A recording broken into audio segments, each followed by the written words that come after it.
ओम नमो भगवते वासुदेवाय। ओम नमो नारायण। श्राद्ध पक्ष चल रहे हैं और विश्व कल्याण हेतु पितरों के निमित्त प्रतिदिन गीता पाठ का एक अध्याय। 2024 22 सितंबर, वार रविवार। मेरे पिता श्री रामचंद्र शर्मा ने अपने शरीर को त्याग दिया। एक आत्मा परमात्मा में विलीन हो गई। ईश्वर उन्हें अपने श्री चरणों में स्थान दे, ऐसी प्रार्थना है।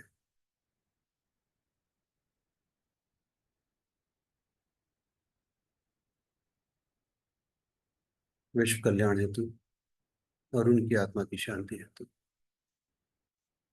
चतुर्थ अध्याय। श्री भगवान उवाच। श्री भगवान बोले, मैंने इस अविनाशी योग को सूर्य से कहा था।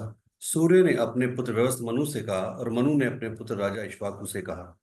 हे परंतप अर्जुन, इस प्रकार परंपरा से प्राप्त इस योग को राजर्षियों ने जाना, किंतु उसके बाद वह योग बहुत काल से इस पृथ्वी लोक में लुप्त प्राय हो गया।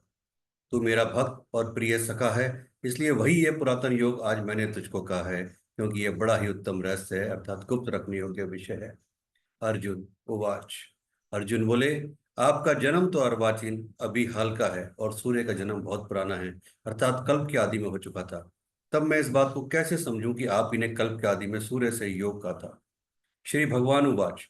श्री भगवान बोले, हे परंतप अर्जुन, मेरे और तेरे बहुत से जन्म हो चुके हैं, उन सबको तू नहीं जानता, किंतु मैं जानता हूँ। मैं अजन्मा और अविनाशी स्वरूप होते हुए भी तथा समस्त प्राणियों को और ईश्वर होते हुए भी अपनी प्रकृति को अधीन करके अपनी योग माया से प्रकट होता हूँ। हे भारत, जब जब धर्म की हानि और धर्म की वृद्धि होती है, तब तब मैं ही अपने रूप को रचता हूँ, अर्थात साकार रूप से लोगों के सम्मुख प्रकट होता हूँ।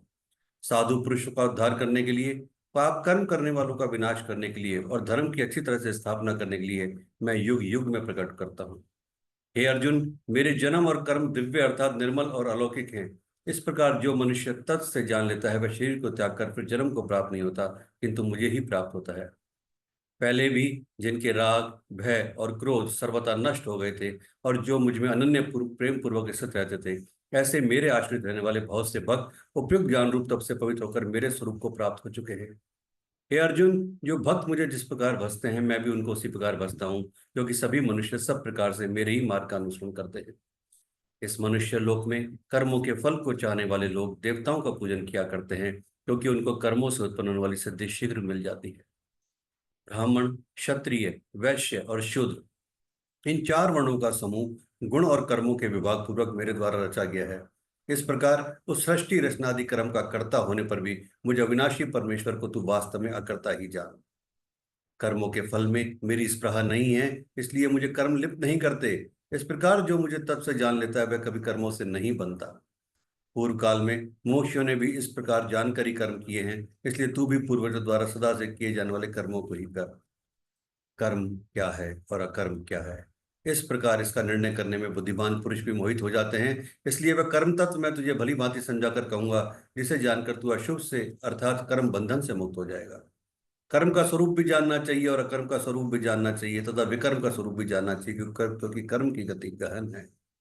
जो मनुष्य कर्म में अकर्म देखता है और जो अकर्म में कर्म देखता है, वह मनुष्यों में विद्यमान है और वह योगी समस्त कर्मों को करने वाला है। जिसके संपूर्ण शास्त्र सम्मत कर्म बिना कामना और संकल्प के होते हैं तथा जिसके समस्त कर्म ज्ञान रूप अग्नि के द्वारा भस्म हो गए हैं, उस महापुरुष को ज्ञानी जन भी पंडित कहते हैं। जो पुरुष समस्त कर्मों में और उनके फल में आसक्ति का सर्वथा त्याग करके संसार के आश्रय से रहित हो गया है और परमात्मा में नित्य तृप्त है, वह कर्मों में भली भांति बढ़ता भी वास्तव में कुछ नहीं करता।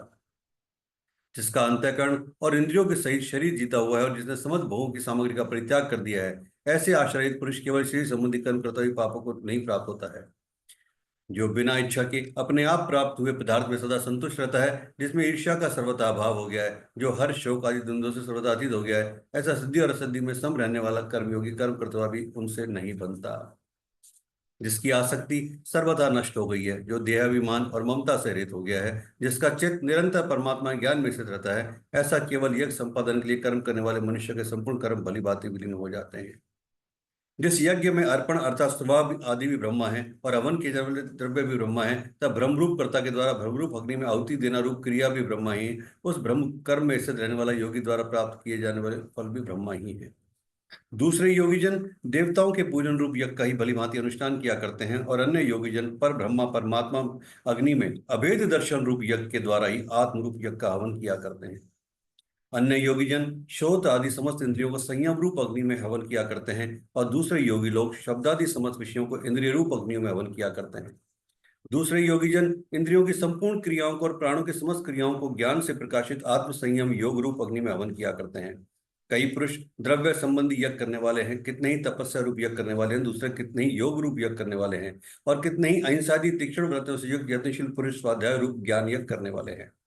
दूसरे कितने ही योगीजन अपान वायु में प्राण वायु को हवन करते हैं, वैसे ही अन्य योगीजन प्राण वायु में अपान वायु को हवन करते हैं। तो अन्य कितने ही नियमित आहार करने वाले प्राणायाम परायण पुरुष प्राण और अपान की गति को रोककर सभी प्राणों को प्राणों में ही हवन किया करते हैं। ये सभी साधक यज्ञ द्वारा पापों का नाश कर देने वाले यज्ञों को जानने वाले हैं। हे कुरुश्रेष्ठ अर्जुन, यज्ञ से बचे हुए अमृत का अनुभव करने वाले योगीजन सनातन पर ब्रह्म परमात्मा को प्राप्त होते हैं, और यज्ञ न करने वाले पुरुष के लिए तो यह मनुष्य लोक भी सुखदायक नहीं है, फिर परलोक कैसे सुखदायक हो सकता है। इसी प्रकार और भी बहुत तरह के यज्ञ वेद की वाणी में विस्तार से कहे गए हैं। उन सबको तू मन इंद्रिय और शरीर की क्रिया द्वारा संपन्न होने वाले जान। इस प्रकार तत्व जानकर उनके अनुष्ठान द्वारा तू कर्म बंधन से सर्वथा मुक्त हो जाएगा। हे परंतप अर्जुन, द्रव्य में यज्ञ की अपेक्षा ज्ञान यज्ञ अत्यंत श्रेष्ठ है, तथा यावन मास संपूर्ण कर्म ज्ञान में समाप्त हो जाते हैं। तो उस ज्ञान को तू तत्वदर्शी ज्ञानियों के पास जाकर समझ। उनको भली भांति दंडवत प्रणाम करने से, उनकी सेवा करने से और कपट छोड़कर सफलतापूर्वक पोषण करने से वे परमात्मा तत्व को भली भांति जानने वाला ज्ञानी महात्मा तुझे उस तत्व ज्ञान का उपदेश करेंगे, जिसको जानकर फिर तू इस प्रकार मोह को नहीं प्राप्त होगा। तथा हे अर्जुन, जिस ज्ञान के द्वारा तू संपूर्ण भूतों को निशेष भाव से पहले अपने में और पीछे मुझ सच्चिदानंद परमात्मा में देखेगा, यदि तू अन्य सब पापियों से भी अधिक पाप करने वाला है, तो भी ज्ञान रूप नौका द्वारा निस्संदेह संपूर्ण पाप समुद्र से भली भांति तर जाएगा। क्योंकि हे अर्जुन, जैसे प्रज्वलित अग्नि ईंधनों को भस्म कर देती है, वैसे ही ज्ञान रूप अग्नि संपूर्ण कर्मों को भस्म कर देती है। इस संसार में ज्ञान के समान पवित्र करने वाला निस्संदेह कुछ भी नहीं है। उस ज्ञान को कितने ही काल से कर्मयोग के द्वारा शुद्धांतकरण मनुष्य अपने आप में ही आत्मा में पा लेता है। जितेंद्रिय साधन प्राण और शुद्धवान मनुष्य ज्ञान को प्राप्त होता है, तथा ज्ञान को प्राप्त होकर वह बिना विलंब के तत्काल भगवत प्राप्ति रूप परम शांति को प्राप्त हो जाता है। विवेकहीन और शुद्धा रहित संशययुक्त मनुष्य परमार्थ से अवश्य भ्रष्ट हो जाता है, और ऐसे संशययुक्त मनुष्य के लिए ना यह लोक है, ना परलोक है, ना सुखी है। हे धनंजय, जिसने कर्मयोग की विधि से समस्त कर्मों का परमात्मा में अर्पण कर दिया है और जिसने विवेक द्वारा समस्त संशयों का नाश कर दिया है, ऐसे वश में किए हुए अंतःकरण वाले पुरुष को कर्म नहीं बांधते। इसलिए हे भरतवंशी अर्जुन, तू हृदय में स्थित इस अज्ञान जनित अपने संशय का विवेक ज्ञान रूप तलवार द्वारा छेदन करके समस्त कर्मयोग में स्थित हो जा और युद्ध के लिए खड़ा हो। ओम तत्सदिति। देखिए भगवद गीता, श्रीमद् भगवद गीता सुपनिषत्सु ब्रह्म विद्यायाम योग शास्त्रे श्री कृष्ण अर्जुन संवादे ज्ञान कर्म संन्यास योगो नामक चतुर्थो अध्याय। ओम नमो नारायणाय। ओम नमो भगवते वासुदेवाय। श्री कृष्ण गोविंद हरे मुरारे, हे नाथ नारायण वासुदेवा। श्री कृष्ण गोविंद हरे मुरारे, हे नाथ नारायण वासुदेवा। भजनाथ नारायण वासुदेवा, हे नाथ नारायण वासुदेवा। श्री कृष्ण गोविंद हरे मुरारे, हे नाथ नारायण वासुदेवा। हे परमपिता परमेश्वर, हे नारायण, मेरे पिता को अपने चरणों में स्थान देना। इस जन्म सहित जितने भी जन्म उन्होंने लिए हैं, जिन जिन रूपों में उन्होंने जन्म लिया होगा, उन सब में जानबूझ के अनजाने में मजबूरी में कभी जो भी कोई गलती गुनाह उनसे हुआ, उन सबको एक बालक का गुनाह मान के, गलती मान के क्षमा करना, अपने श्री चरणों में स्थान देना, उनके कर्मों के हिसाब से मुक्ति और मोक्ष प्रदान करना, और जितने भी इस जगत में पवित्र हैं उन सबको उनके कर्मों के हिसाब से मुक्ति बंधन मोक्ष प्रदान करते हैं। ईश्वर समस्त विश्व का कल्याण हो, समस्त जगत का कल्याण, सबका कल्याण, सर्वत्र कल्याण, सर्वत्र कल्याण, सर्वत्र कल्याण। ओम नमो भगवते वासुदेवाय। ओम नमो नारायणाय। ओम नमो नारायण। ओम नमो नारायण।